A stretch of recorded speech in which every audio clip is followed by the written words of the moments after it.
We're getting into the weeds now. This is Yeah, important, but this is a little bit in the weeds, but these are like the basic concepts. And so if you ever come across any GST tax issues, these are the basic concepts that come up. And so the idea is that if you're familiar with these 6 or 7 terms, you'll have a basic knowledge of what someone's talking about if anything comes up in the GST tax area. The first set of key terms are skip persons and non-skip persons. And so basically, the GST tax system has to have a way of determining whether a GST tax applies. And so GST tax doesn't apply, for example, if the person you're transferring wealth to is a child. So if it's a person who is 1 generation below you, then GST tax doesn't apply. So it doesn't apply to children. It doesn't apply to nieces or nephews because they're also one generation below you. It doesn't apply to like your parents if you want to make a gift to your parents because they're a generation above you. It doesn't apply to your siblings because they're the same generation as you.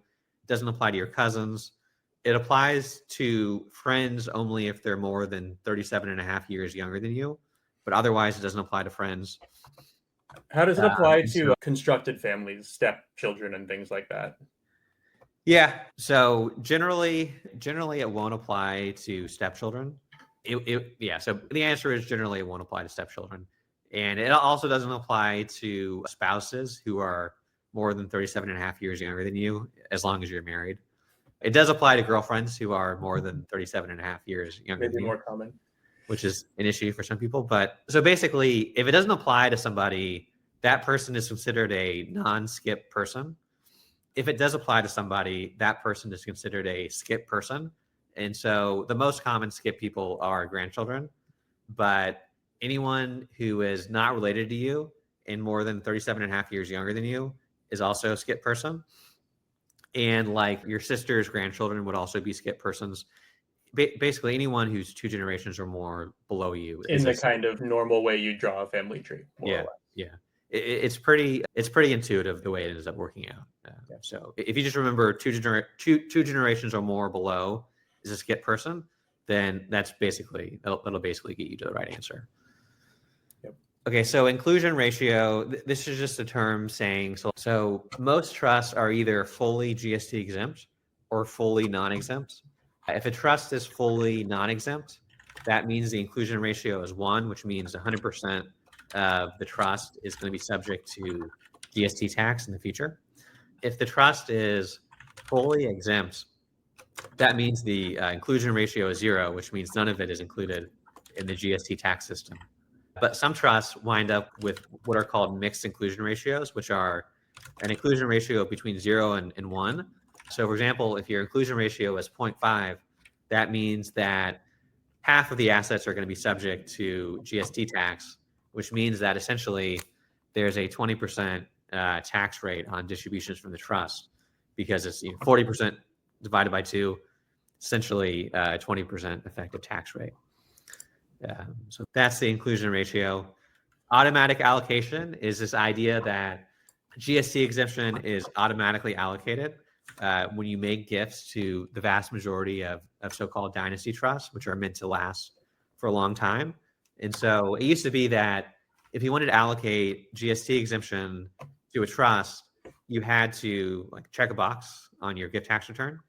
But what happened was a lot of people or a lot of accountants would screw up the gift tax return and they wouldn't check the box, but they'd wind up with a dynasty trust that was obviously intended to last for many generations, but wasn't GST exempt because they'd forgotten to check the box on the return. And so Congress said, we know that people are trying to allocate GST exemption. And so basically whenever somebody sets up a dynasty trust like this, we're just going to assume that they're trying to allocate GST exemption rather than making them affirmatively elect into it. And so basically the concept of automatic allocation is that when you create a dynasty trust, GST exemption is going to be allocated to it unless you specifically opt out. And so for the last 20 years, everyone who set up a dynasty trust basically has automatically allocated GST exemption to it without even realizing it in most cases, probably. Yeah. So, and then the last 3 concepts are related: direct skip, taxable distribution, and taxable termination. So these are the three scenarios where GST tax can potentially apply. Direct skip is a gift to a skip person. For example, an outright gift to a grandchild, that would be a direct skip. And so the tax would be owed immediately upon the gift to the grandchild, assuming that the person was over the exemption amount. So that's the simplest one to explain, a direct skip.